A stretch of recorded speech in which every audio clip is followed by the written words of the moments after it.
as we are approaching a rather metaphysical phase of our subject, to try to understand a little more clearly some of the psychic motivations which led to the gradual enlargement of the interpretations of the Torah and the severe books of the Mosaic Law.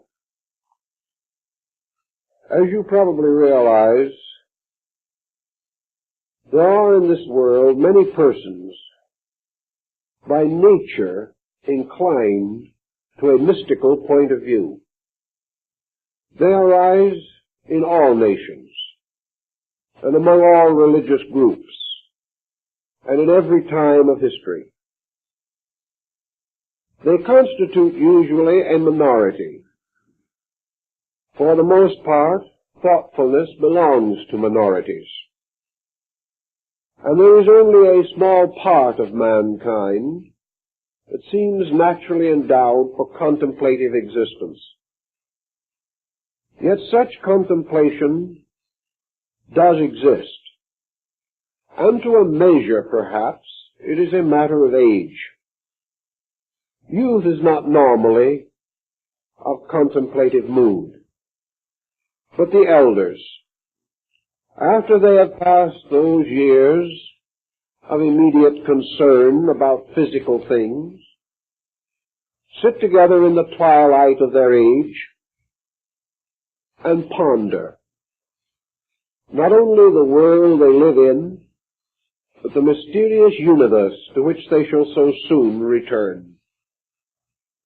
Thus age is a time of contemplation.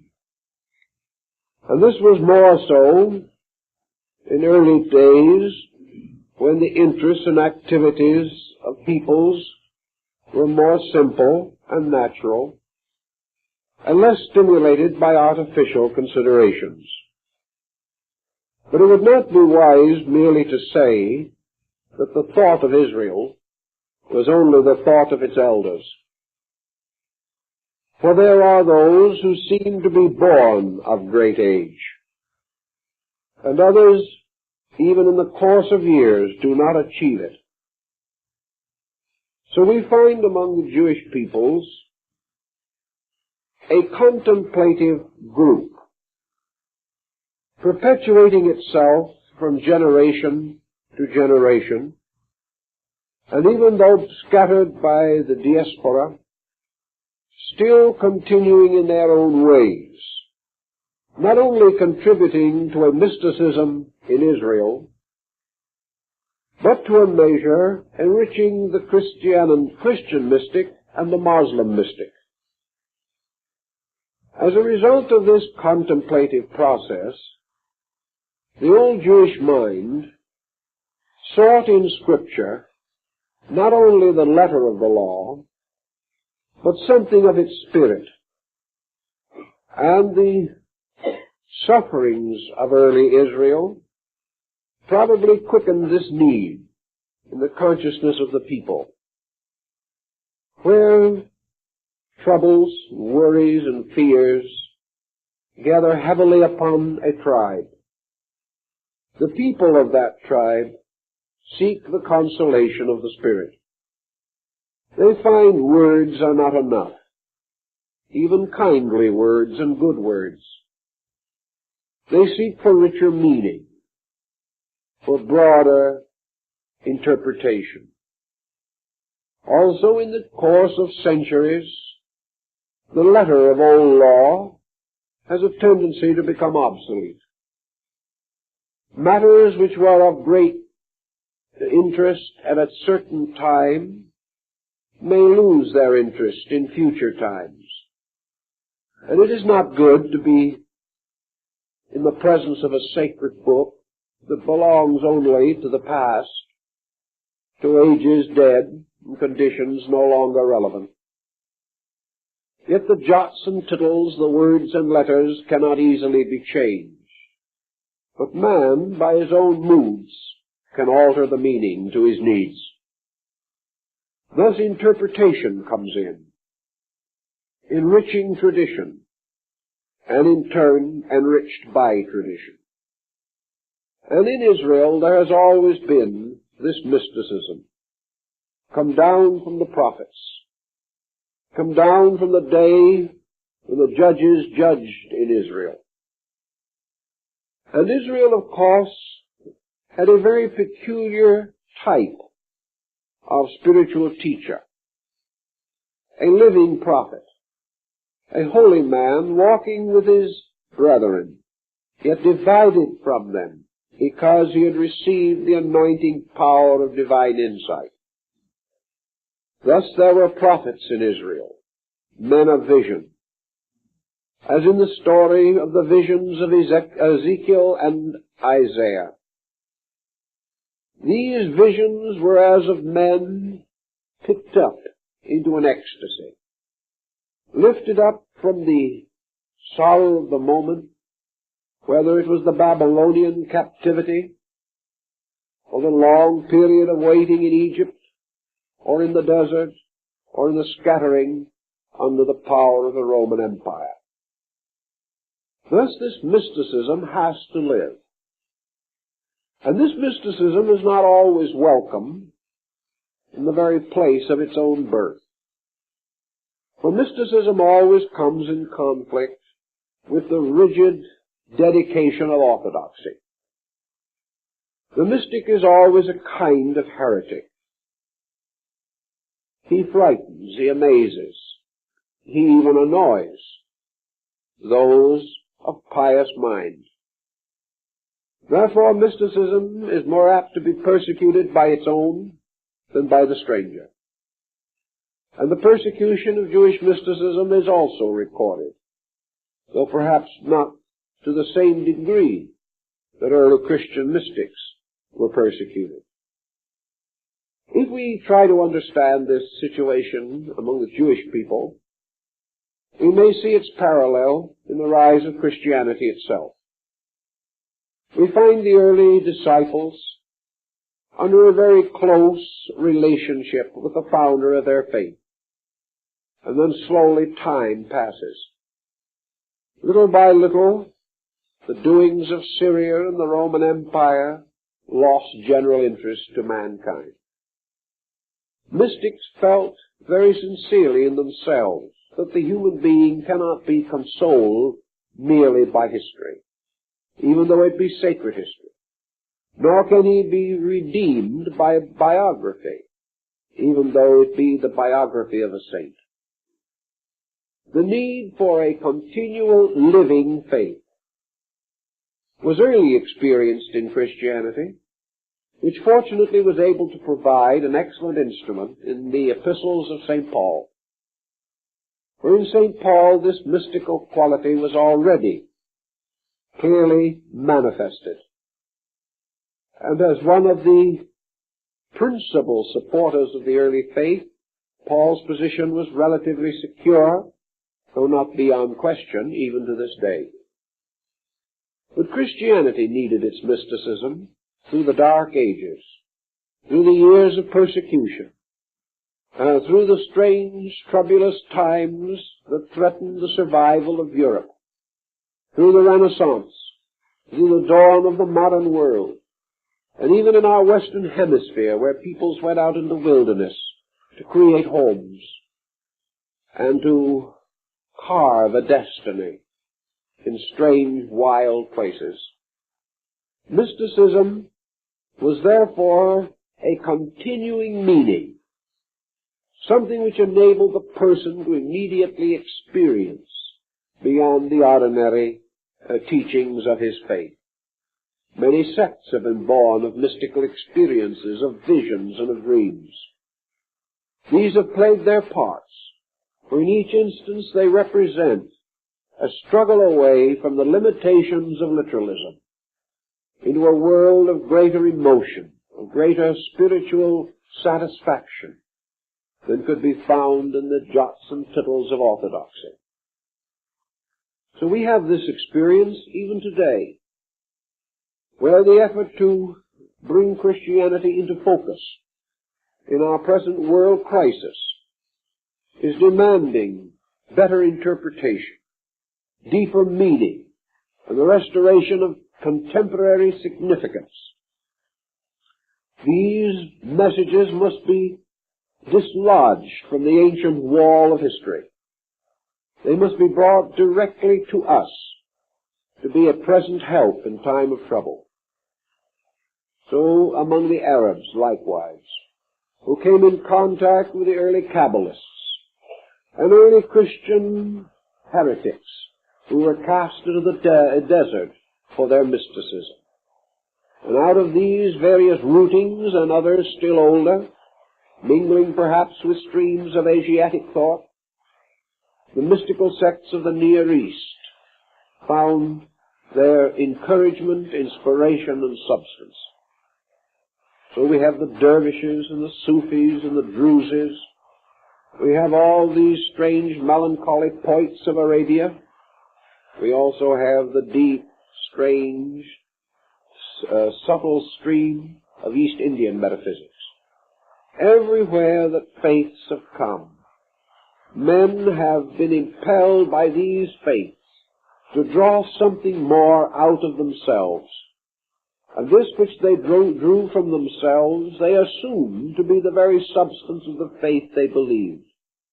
It never occurred to them to assume that the interpretations were their own. These new interpretations were the real meanings, long obscured, long hidden, long misunderstood.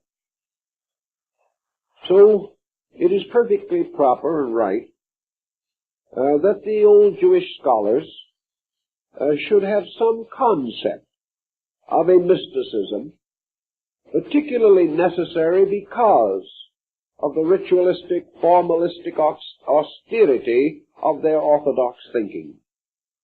It was not enough for the elders to sit together and gravely contemplate upon the sins of Israel. It was not enough that they should constantly reiterate and re-examine the structure of the Mosaic Law. It was not enough that they should try to expand the words of the Talmud to cover every phase of human conduct. Something much more significant was needed, and that was the expansion of meaning to the consolation of spirit. These people needed the warmth of a great mystical tradition. We do not know exactly when this tradition rose in the parallel structure of the Bible, but I think it is reasonably safe to say that it was present at least 1,000 years before the beginning of the Christian era. Probably in the very early time, there was not as much need for it as later developed, but the foundations were already there, and the early students of Jewish metaphysics were convinced that their great mystical traditions descended from Moses, who had received not only the tablets of the law and the formal structure of Jewish religious jurisprudence, but had also received upon the mountain the secret and mystical instructions of God. That there was not only a doctrine for the mind, but one for the heart. Not only a revelation for the multitude, but a revelation for the few, who gathered in prayerful contemplation of the great mysteries of life. By this passage, by this thought, we see that another constantly jogging factor was present. Every day in his experience of this world, man learns something new. Man passes through experiences his father never experienced.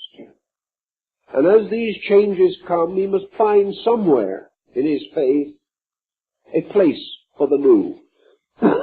If he does not, his faith soon becomes too small for him.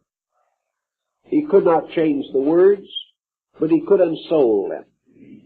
He could discover in them this larger, deeper, and nobler meaning.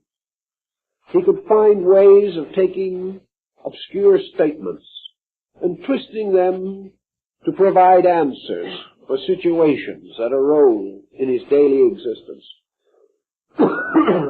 these interpretations in turn became the basis of new orthodoxies, and the mystics themselves were revised and reformed many, many times, so that they became conservatives and liberals, reactionaries and progressives, even within the subtle structure of metaphysics itself.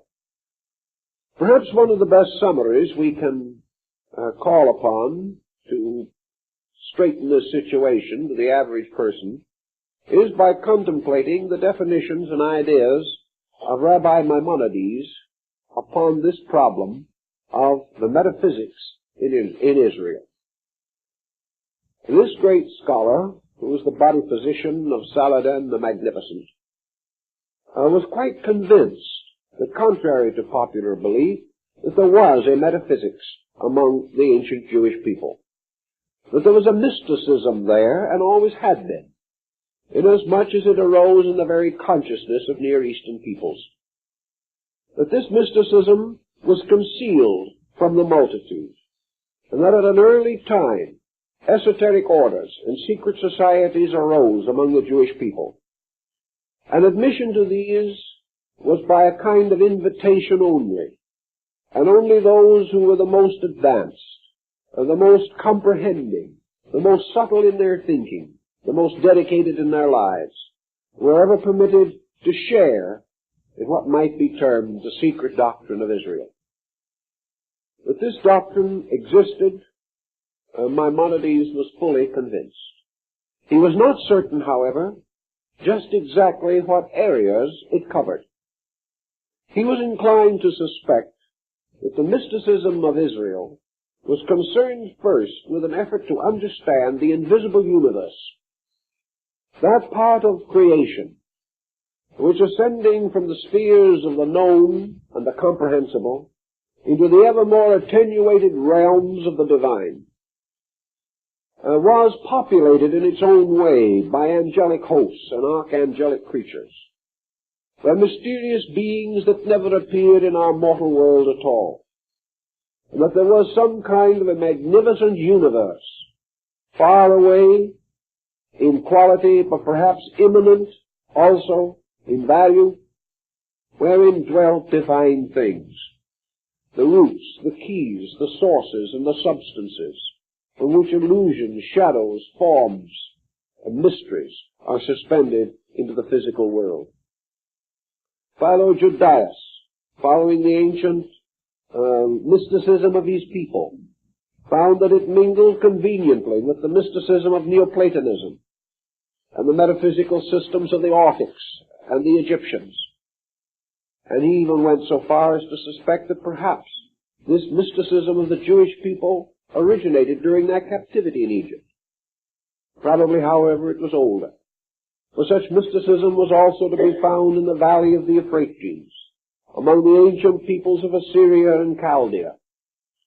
This mysticism has always been, for there was always a poet who went out at night and sat under the stars and tried to understand life.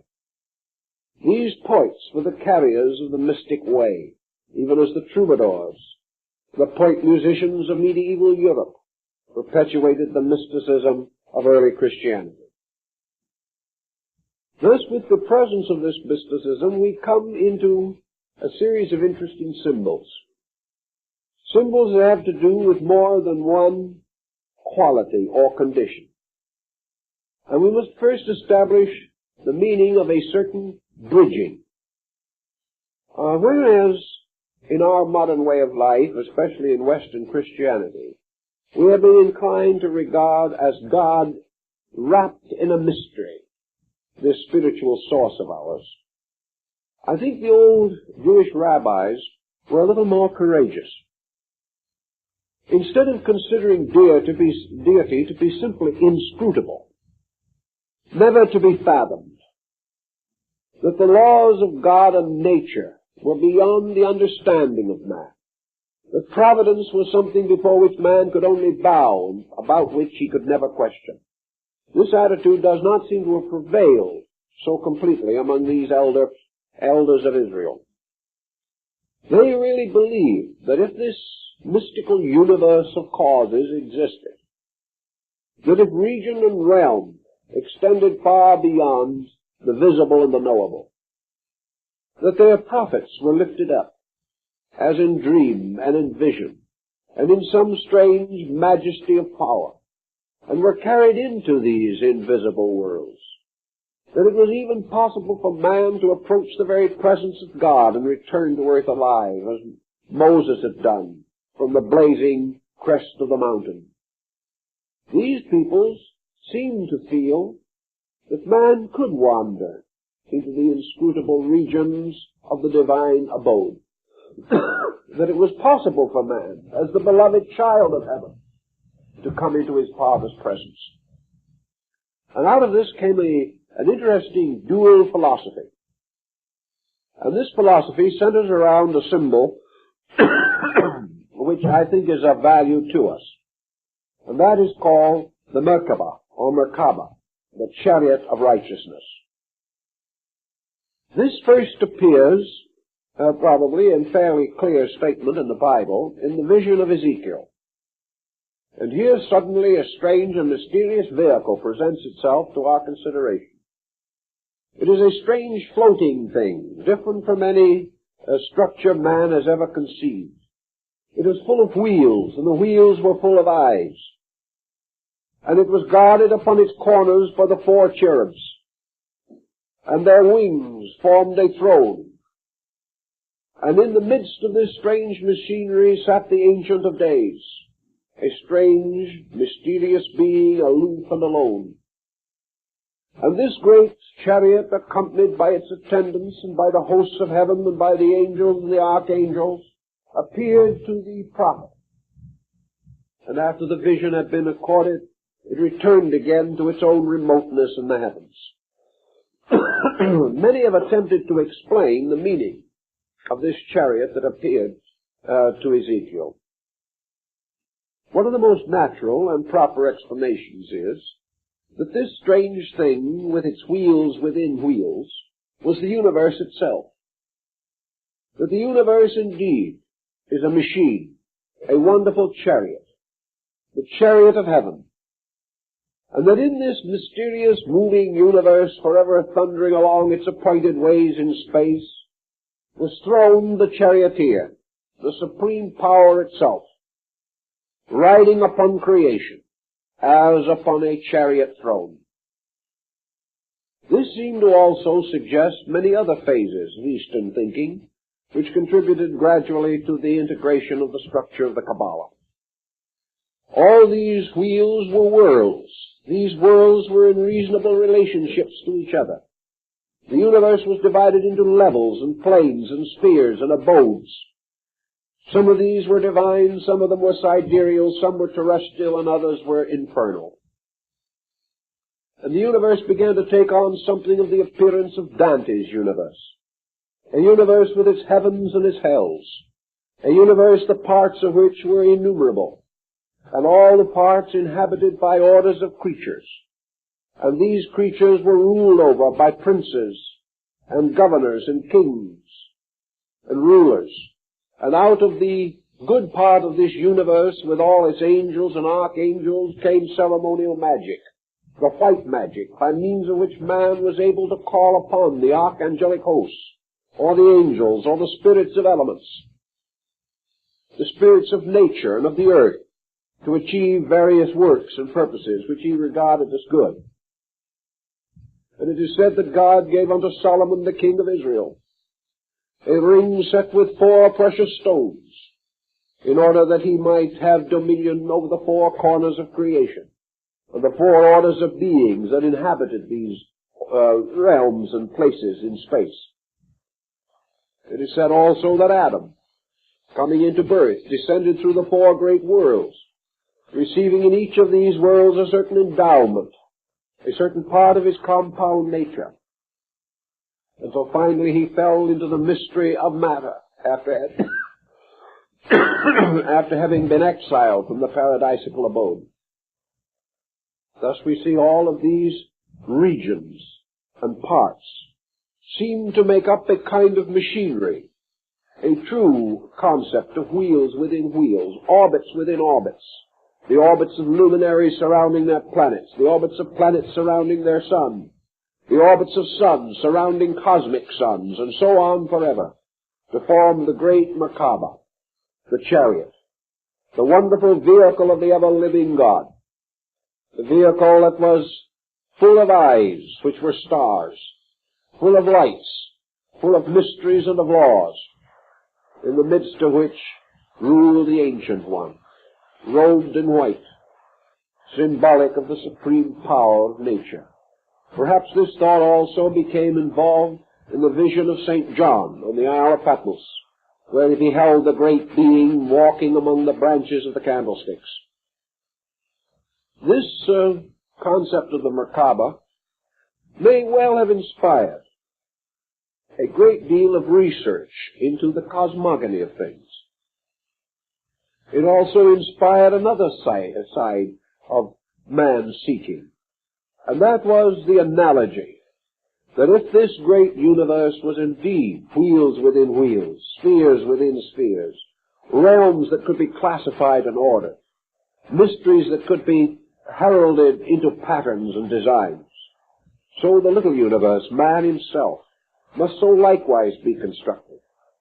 And man must have also the wheels within himself, and his organs, parts, faculties, and powers were regarded as the equivalence within him of the majesty of the great chariot of the law. And in the midst of this thing which man calls his body, which is really a mystery of mysteries, beyond the comprehension of even the greatest scientist of today, within this, as upon a gilded throne, rides the human spirit, guarded by the four cherubs, moving through space from an unknown origin to an unknown destiny. It was not difficult to imagine that a poetic people, living in the desert, living close to their own natural instincts, should meditate upon such matters, and should hit upon one after another multitudes of wonderful analogies, beautiful parallels, by which they were utterly convinced of the correctness of this basic assumption. And by degrees their scholars took it over. And little by little it branched out to form the basis of all of their arts and sciences. We find evidences of the mystery of the Merkabah in the structure of ancient Jewish music, of their theater, of their astronomy, their science, their medicine, their art. All of these branches of learning were enriched, inspired by these mystical overtones. Perhaps out of all of this came one of the fundamental principles of Kabbalism, the idea of the lawful universe. The universe which, although it originated in the divine nature, was still in itself a thing of law and order, a thing of causes and effects, an instrument working magnificently, following predestined courses throughout time and eternity. That this Merkabah or chariot of righteousness was indeed the total creation, synchronized, magnificently brought together without accident or coincidence, so that man lived in a universe magnificently organized, magnificently sustained and protected by the wisdom and the courage and the strength of angels and of archangels and of mysterious spiritual beings. Out of this same Kabbalism also came demonology, that witchcraft which plagued the Dark Ages. For these same Kabbalists, in many instances, discovered analogies which led them to believe that infernal forces, the dark shadows of divine beings, inhabited the lower regions of space, forming the strange peoples of some fabulous Gehenna. These evil princes and their powers of darkness could be called forth by magic and charm and invocation, as in the ancient legend of Faust invoking Mephistopheles.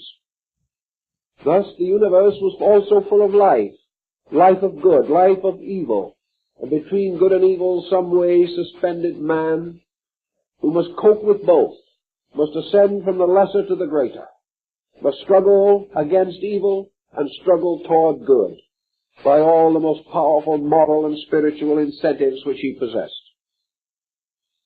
On and on went these interpretations. and other prophets followed in the ways of the first ones. And little by little, the mystery of the Merkabah took upon itself a fuller and more complete interpretation.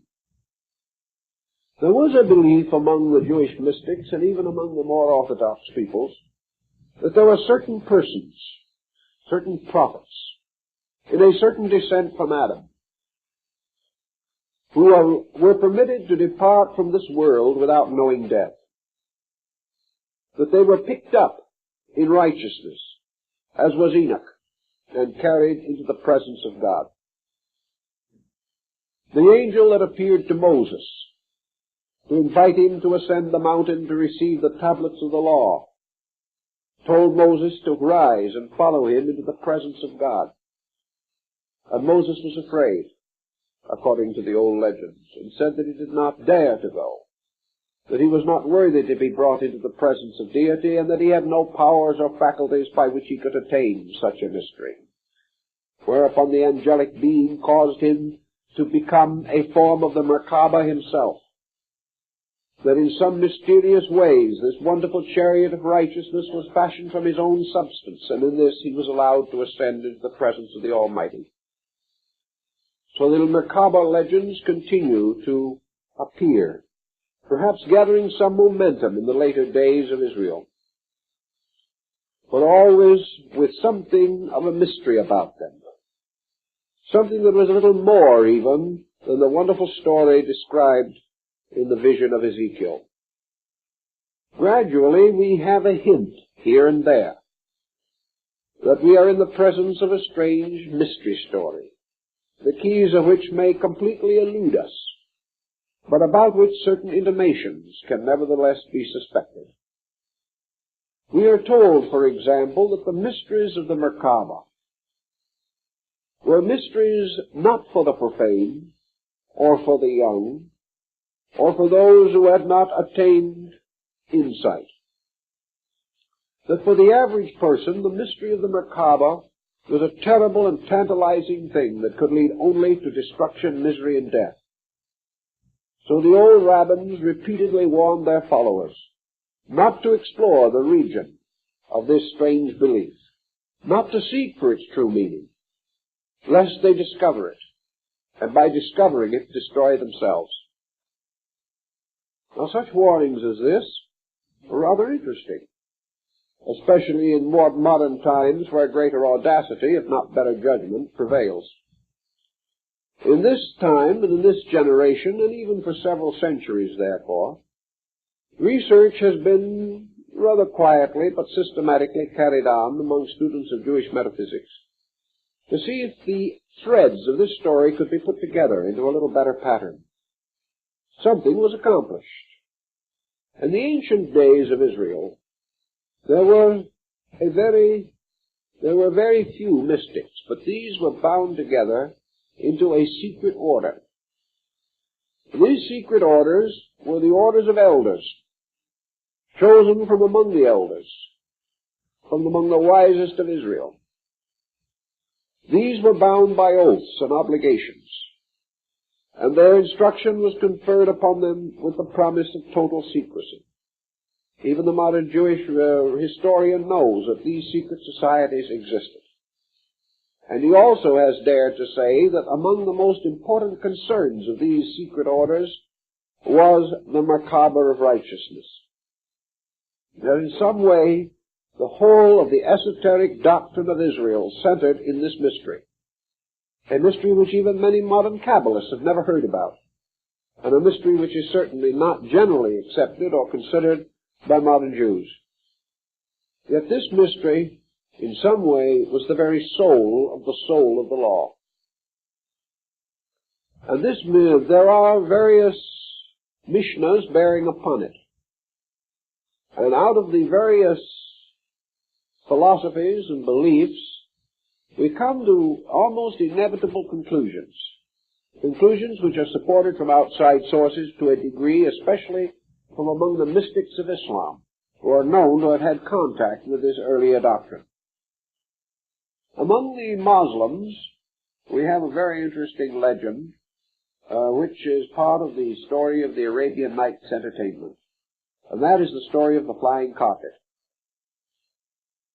Now everyone has read the story, and every once in a while it appears in some interesting cartoon or short story or fable in modern news. It's a fascinating thought, and we love to remember it even as we love to remember the flying mantle of the little lame prince in one of our own fairy tales.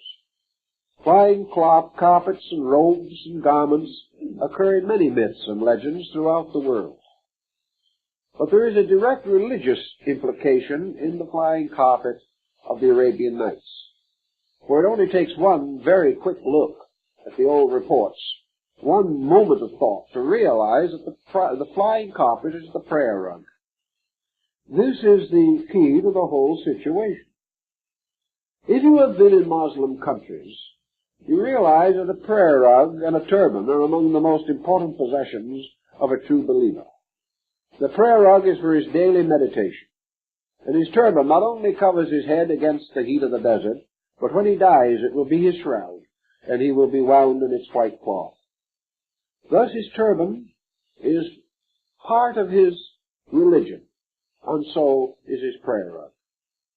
And at a certain prescribed hour, when the voice comes from the minaret, the faithful spread their prayer rugs to this day, and kneeling in prayer, face Mecca, and recite the ancient formula of their faith, beginning with the words Allahu Akbar. Now, the prayer rug is not out of fashion even in our day. And among the laws of Saudi Arabia at the present time are that if a man in an automobile shall come upon another man upon his prayer rug, it is his duty to stop and wait until the prayers are finished. He may not run over the man, as would be the practice in this country, nor will he be permitted to honk the man out of the way, which would be still further in our way of doing things. He must keep quiet, preferably pray also, certainly respect the entire situation, and if it takes 2 hours, wait patiently.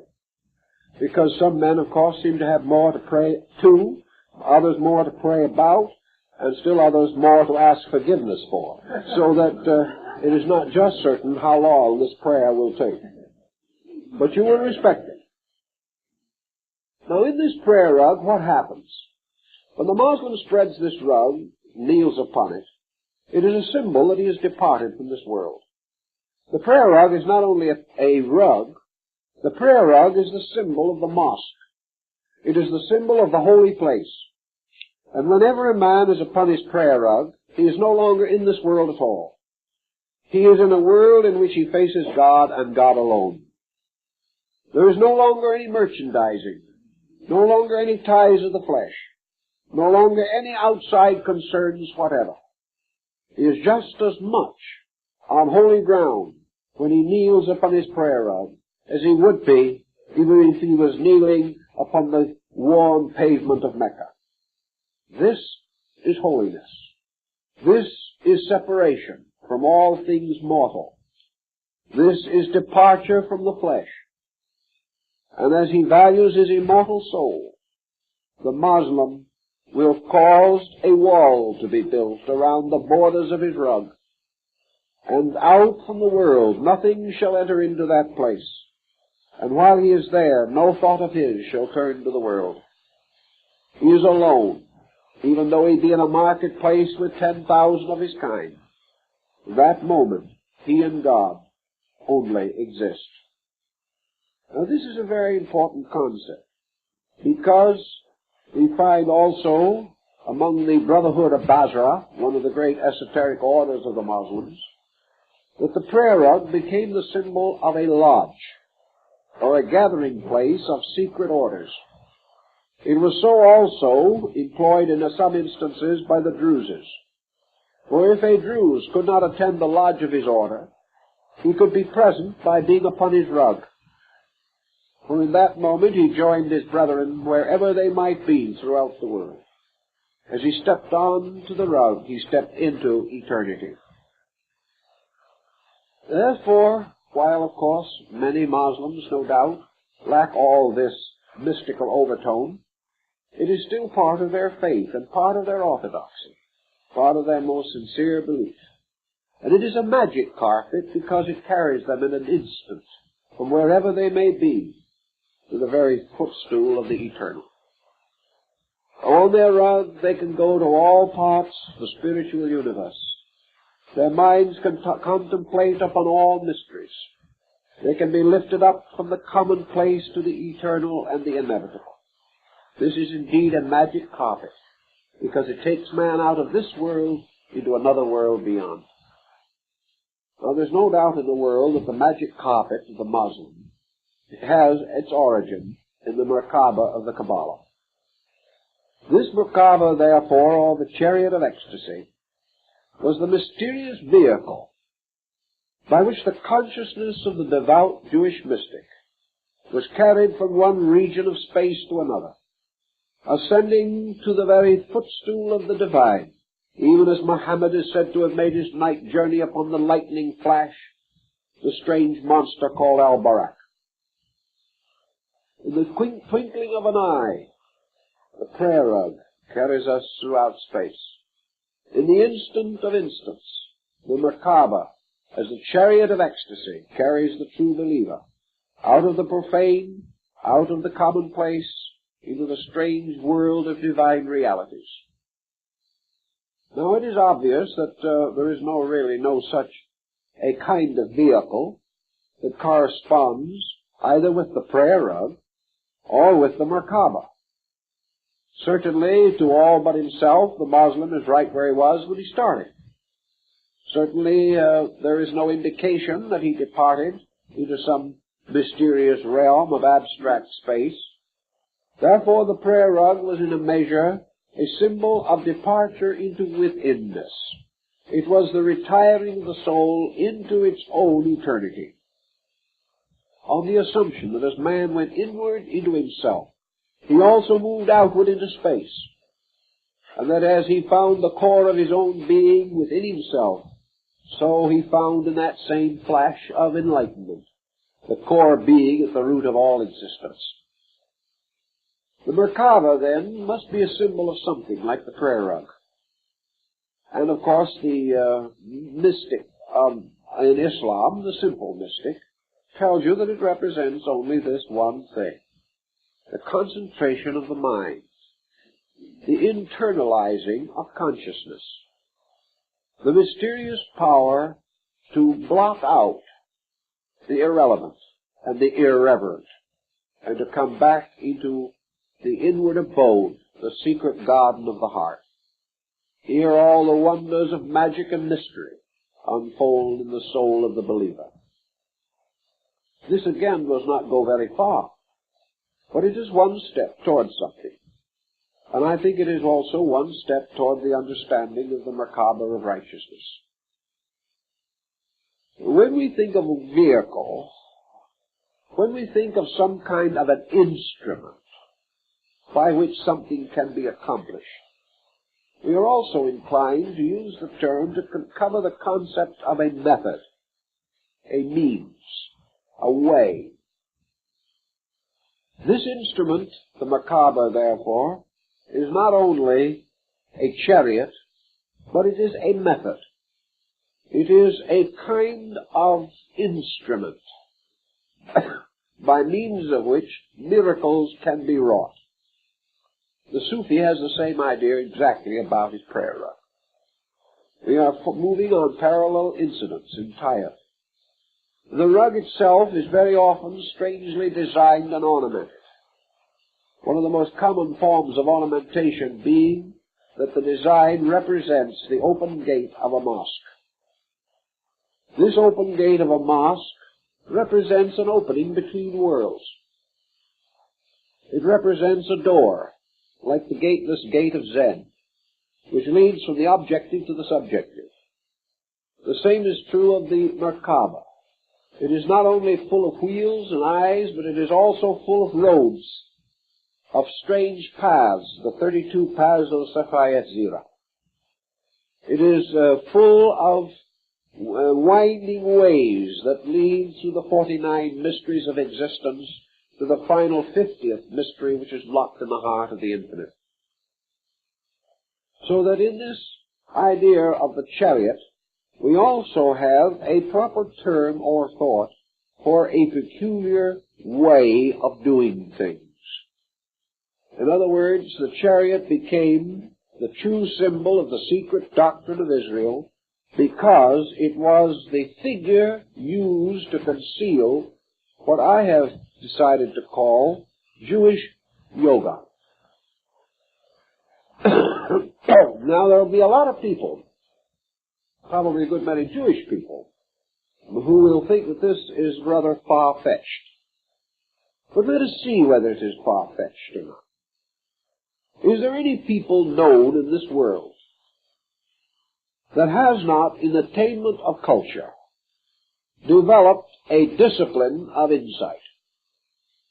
Is there any civilized nation that has not had its mysteries, that has not had its secret disciplines for the development of contemplative life? Is there any people that have not had rules and regulations that were for the few, even as it is said in the sacred scriptures that the Sod is for the Hasidim? Is it not true that the mysteries of God are for those who have sought them out or have been initiated into the rites, who have become those in whose heart, as the old word says, the fear of the Lord hath brought righteousness?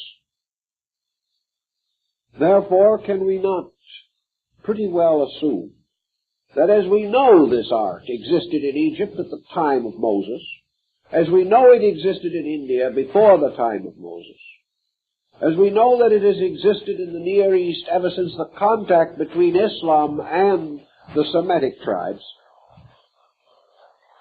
is there any reason to doubt that somewhere in this strange complex of beliefs there must have been the Near Eastern and Syrian equivalent of the common belief of all Eastern peoples?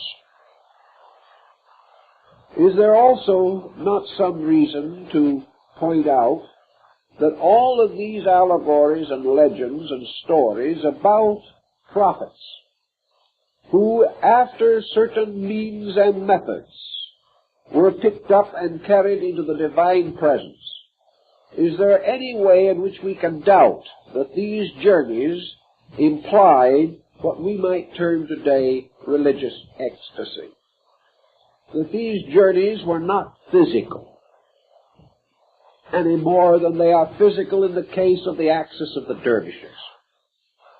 These experiences do not mean that a person has in the flesh departed into some other region, but that the true flesh, which is the spirit, has been raised up and the body has been left behind.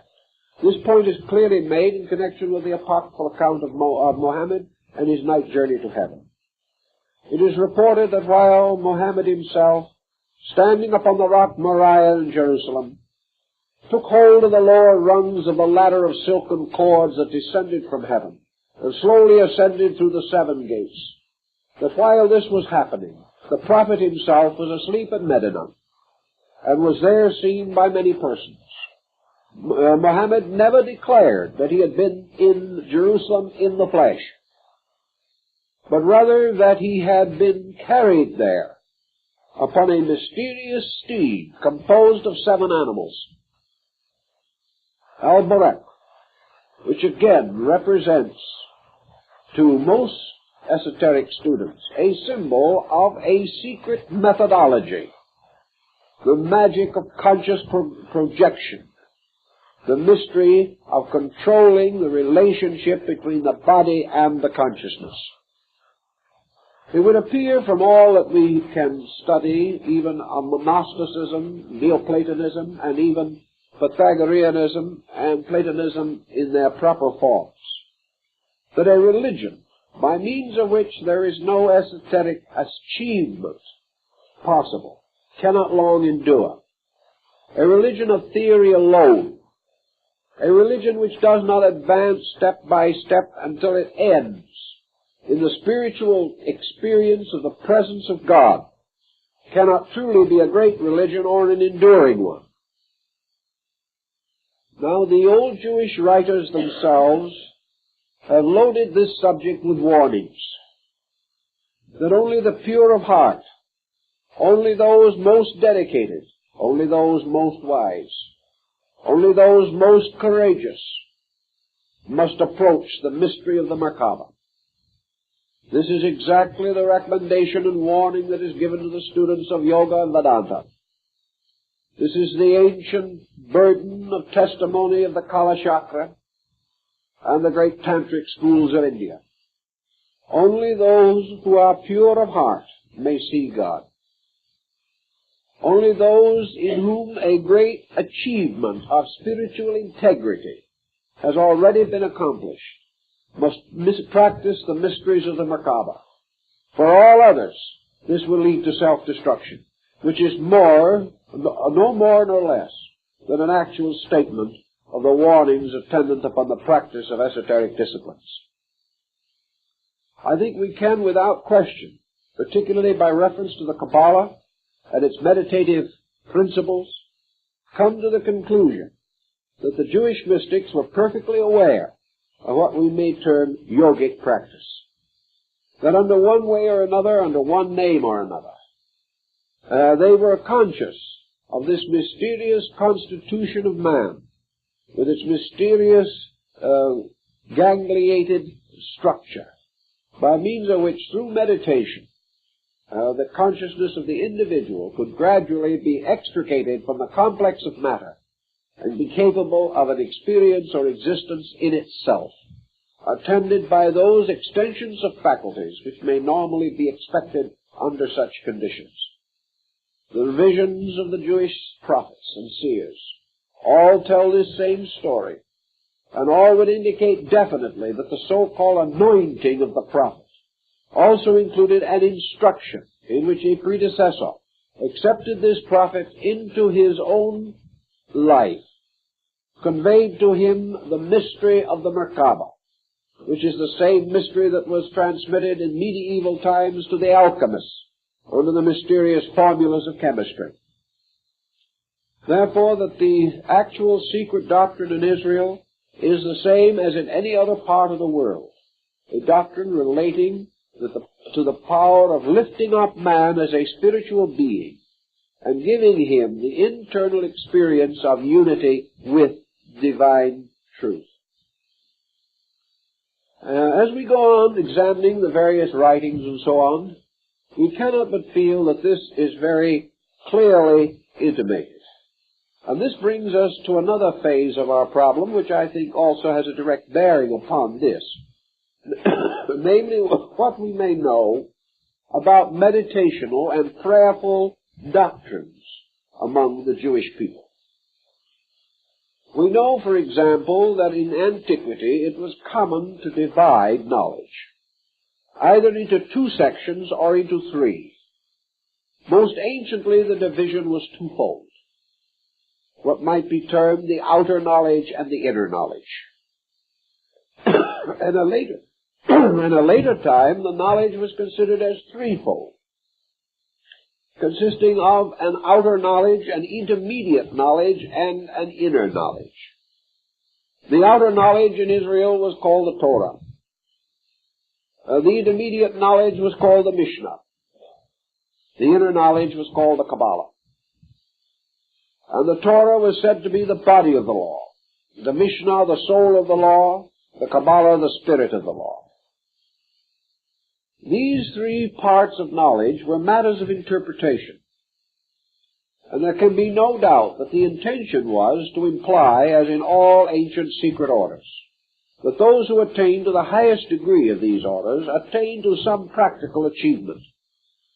They were not merely individuals who could read a little better or could argue a little more adroitly.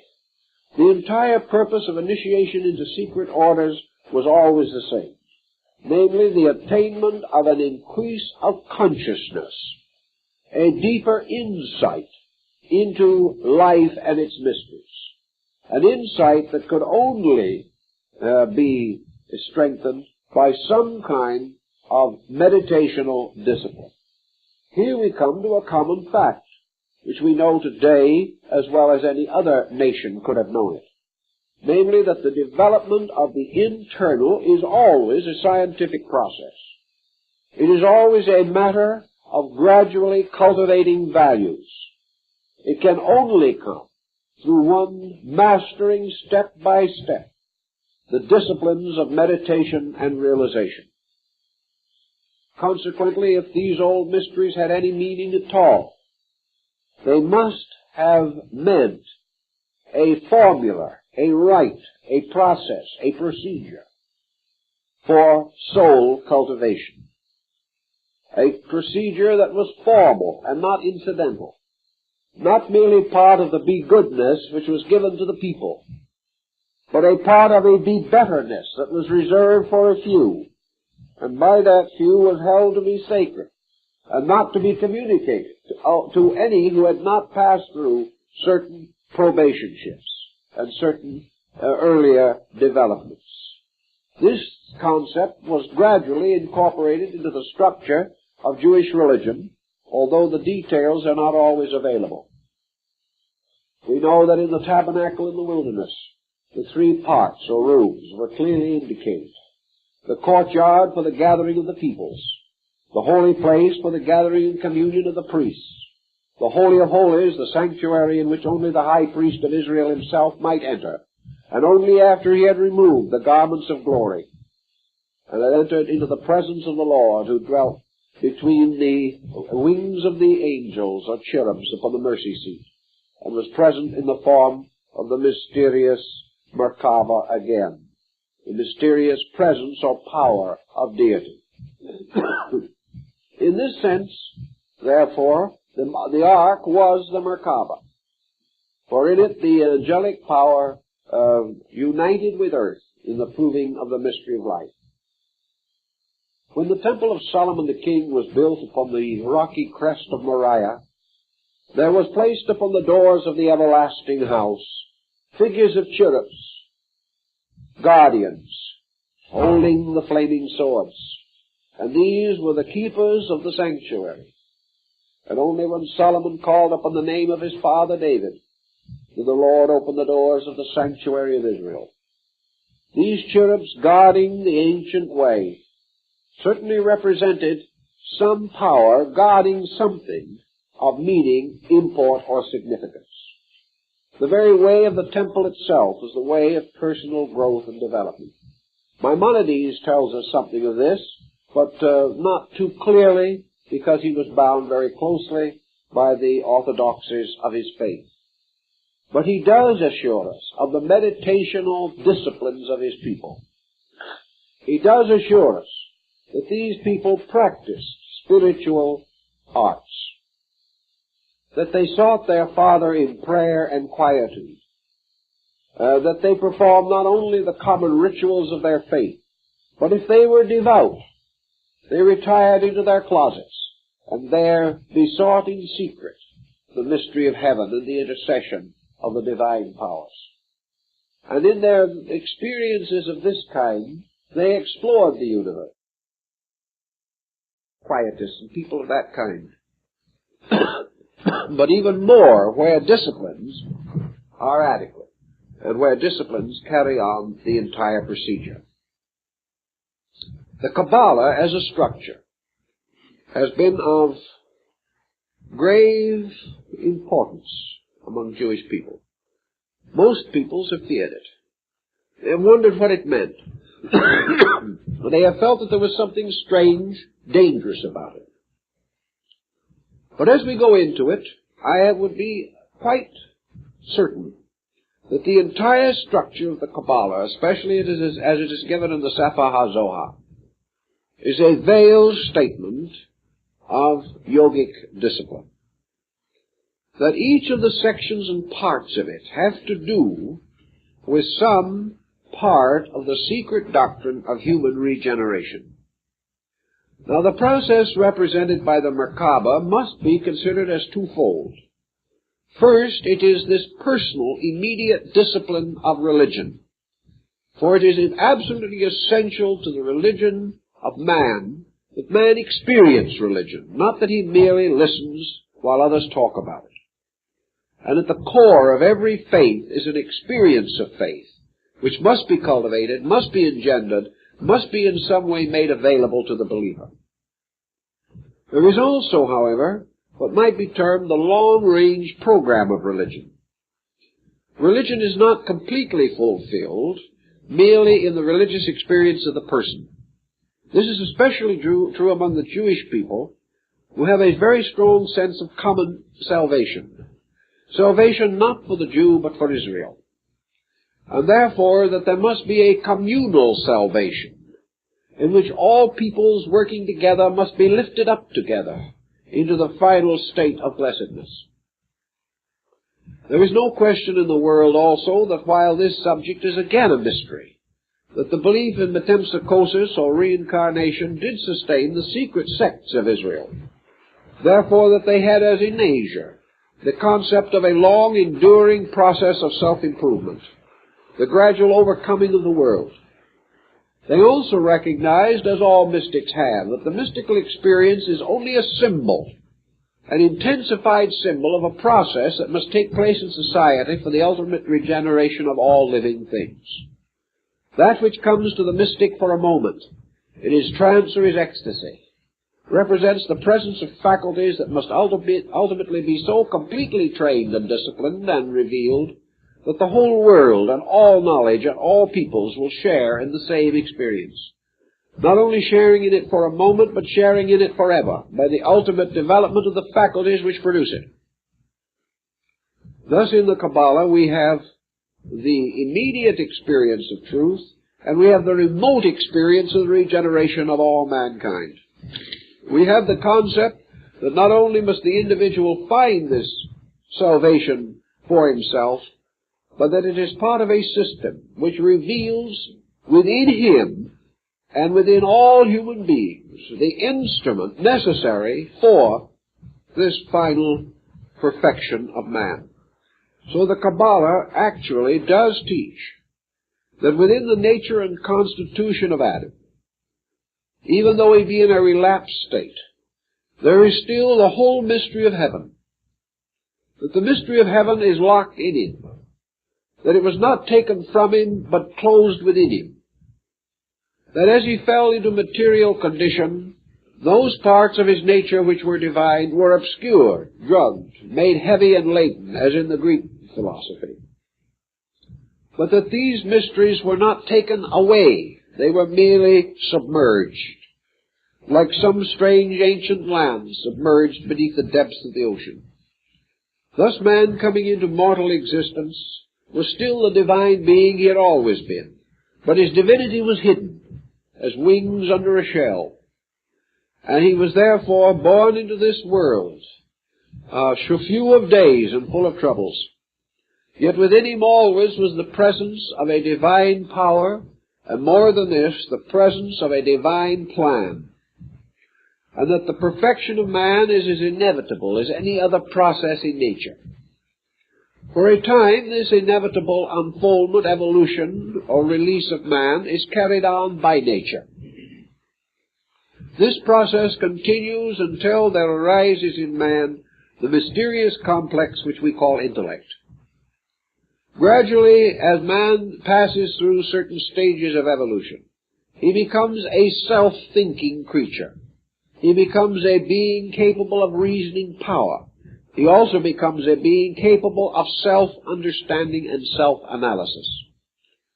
As this change takes place within his nature, it does not change the laws under which he exists. He must still grow through space as he has always grown, step by step, in the fulfillment of every truth and principle which is part of his own being, or of the universe in which he exists. It is, however, given to man, as the Mishnah also tells us, that at certain time that he takes hold upon his own destiny, that he is no longer a creature led in darkness. He is a self-leading creature. And at this time, a certain limited determinism, as Aquinas calls it, is conferred upon him. Man is now privileged to choose whether he shall consciously take upon himself the work of salvation, or whether he shall ignore this, continue in the furtherance of his own personal and private enterprises, and wait for nature to perfect the work. Most persons choose the latter course, And as a result of that, they are under a constant difficulty while nature is perfecting the work. Instead of cooperating, they are forced. They are driven by circumstances. They find their false interests and false projects collapse about them. They find that their selfishness brings only a measure of misery, sickness, and despair. Yet they are continuing on their own way because they have the innate power to do so. There are others, however, that in time come to the conclusion that a conscious cooperation with the laws of growth and progress will simplify existence. Therefore, that there comes a time when man, becoming a self-directing creature, comes into the desperate need of insight. It is not enough merely to have the power to do as you please. The most important thing is to know what you should do, what you should please to be, or to have, or to attain. And as this situation arises usually in the life of the individual when he is not fully certain of these matters, he is thereby confronted with a mystery. He is confronted by an urge, a desire, an impulse, or an instinct to be better than he is without the skill to know how to achieve this end. He has not the experience which only life itself can bestow. He cannot know the ways of meditation because he has not experienced them, yet he desires to establish them in himself. He does not know the will of God for the creature, but he knows that he wishes to obey that will. Obedience without insight is a very difficult and treacherous thing. Consequently, a conscious cooperation with the universal plan implies the need for some way of increasing insight, some way of discovering the nature of that plan. Of course, under those conditions, the first thing that the religiously minded person might do is turn to his Holy Scriptures. He will turn to his sacred book. But there he will discover that he is again in difficulty. His own insight may not be sufficient to enable him to interpret the symbols, which were arbitrarily and curiously confused on purpose. The outer structure of the text will not suffice him. He is still, therefore, in a state of confusion. And in this state, of course, he then journeyed to the celebrated teachers and the rabbins and the learned and the wise, seeking from them the secret of this process within himself. Perhaps he found out the answer, perhaps he did not. But in most cases, if we go to Eastern philosophy for a parallel, he came ultimately to advice. He came ultimately to someone who had walked the way, and therefore who could instruct or inspire him in the manner in which he should proceed. If, however, this advice, this help, this presence was denied, or not available, the Kabbalah tells us that it is not absolutely necessary. For if this person, as one Qabbalist points out, was cast away upon a desert island, without a book, without another human being, yet earnestly and completely in his own heart, desired this knowledge, it could not be concealed from him. It would reach him in some way, usually through some internal experience of himself. So assuming for the moment that the outside teacher is not available, which is the common case in mysticism today, by the way, then the question arises, how shall it be achieved? The answer is that there is a certain witnessing which precedes these disciplines, by which there is a consecration of self, a simple statement of resolution, and the person following the practice of Apollonius of Tyana, the self-disciplined Pythagorean, simply says, I will practice certain principles, such as I know to be basically right, even though they are not adequate. I will prayerfully, quietly, lovingly, wisely carry forth this resolution in my life. The first step, therefore, as the Kabbalah points out, is the foundation in worthiness. This is within the reach of every person. This is merely the gradual living of a true life, a life dedicated to the best of the outer structure of our faith, a life lived in harmony with the commandments, a life lived in harmony with the Sermon on the Mount, a life lived as near as we can live it in the true spirit of religion. This does not necessarily have anything to do with attending religious organizations. It is a personal conduct. It is a person living his principles because in his heart he believes them to be right, and refusing to compromise these principles because he realizes and is convinced in his own soul that these principles come from God.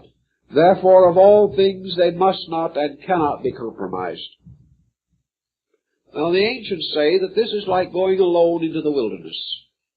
The individual goes forth into a world that will not understand him, will probably to a measure persecute him as it has the prophets who went before him, a world in which many things which other people seem to find enjoyable, through compromise, through failure to live principles, will be denied to him.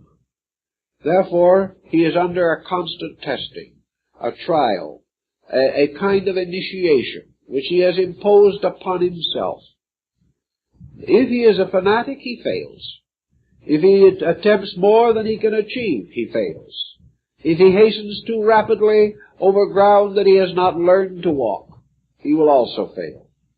But if without ambition, without pride, without ulterior motive of any kind, without desire to excel, and according to the ancient mystical traditions, without even the desire to be known by God or to know of God, but simply because he inwardly believes this way of life is right, if impelled by no other consideration than this, he achieves the meditative existence and becomes one appointed, anointed, set apart by his own dedication.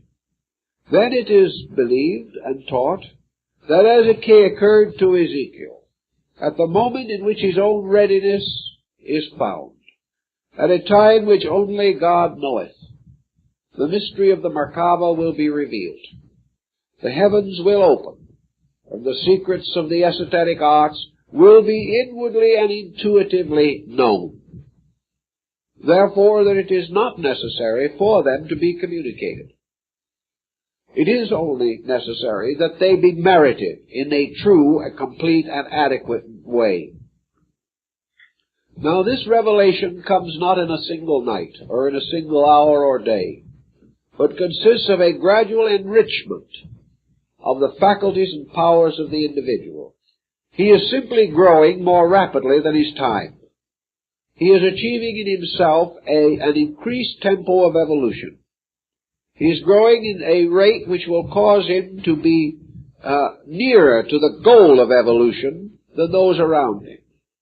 And in this process of personal, consecrated, intentional growth, he will also enjoy gradually the development of those faculties and powers which evolution has impelled all persons to expect and to know. These powers exist in man. Some persons will receive them 1,000 years from now, some nations 10,000 years from now. But to the individual who merits them by the anticipation of the qualities and practices related to them, they may be more immediately available. Thus the powers of the seer are not a unique, unnatural group of powers. They are merely faculties that all men will possess in the fullness of time. But because the seer has dedicated himself, has anticipated time, has grown more rapidly than the common demand, he achieves ends which in his own day appear miraculous, but which will be sustained and justified in future ages. As he proceeds, therefore, the heavens open to him by degrees. All advancement is by degrees, and this advancement carries with it the next step of itself. And from these first experiences and experiments, the individual gradually unfolds within himself the latent powers of the method. Now, why does it happen, for example, that these yogic disciplines can unfold in him this way? Simply because yoga in itself is nothing but another expression of universal law. Therefore, yoga is to a certain phase of man's life what growth is to a plant. It is natural. It is inevitable. It may be acquired in a certain way for partial purposes, by certain association, by initiation, by communion. But if these things are absent and the universe is honest, it must be that while it may be happy, convenient, and pleasant for the chela to sit at the feet of his guru and in this way gain enlightenment, it must also be that the disciple, if ready, must attain this enlightenment if there be no guru. It is only the power of the teacher to help and direct a situation. Parents do not cause their children to grow, but they may be present to help them in the process of growing. Parents do not cause their children to increase in stature or to mature from one age to another, but they are present to assist in these procedures. Growth is from within. Care and attention may be bestowed by love and friendship. In the same way, in the secret arts, the unfoldment of the doctrine is from within, and all that any teacher can do is to try to help the individual to unfold himself. If this individual is already unfolding according to the law, the various steps and disciplines of the sacred arts will be made known to him by the very processes of his own consciousness. Thus, as he needs, the need will be supplied, because this need is nothing more than a further unfolding of principles that are immutable within the disciple himself. So if in some nations these practices are called yogic, and in another group of peoples they have no name at all, this has nothing to do with their efficacy and fact. The Chinese Taoists practice them one way, the Japanese Buddhists another. The Zen tries to cut through them all with strange doctrines. They were parts of the wisdom of Persia and of Greece. They were known to Pythagoras and Plato. They have been always part of the wisdom of Islam in Arabia, and they have always been present in the mystical speculations of the Jewish people. Only some did not name them at all. Some only regarded them as a natural, slow, quiet walking towards infinity. Others made them quite complicated by term and symbol. Some attempted more assiduously than others to communicate them. Some simply experienced them, like the dervish mystic Jalaluddin. But named or nameless, growth is simply an unfoldment of natural processes.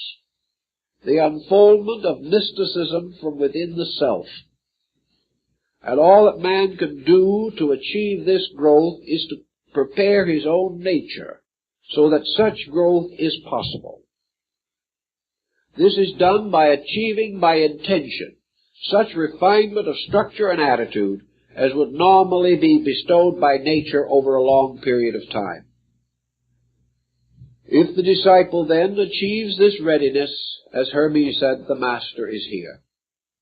And this master may come in the form of a person to help us, or may come in the quietude of our own inner life, as a great insight, as a great experience, as a communion with the Most High, about which we may even have a very scattered and insecure comprehension. Now, as we go further into this problem again, let's drop back for a moment and study the parallels between the Sufis and the Jewish people on some of these problems.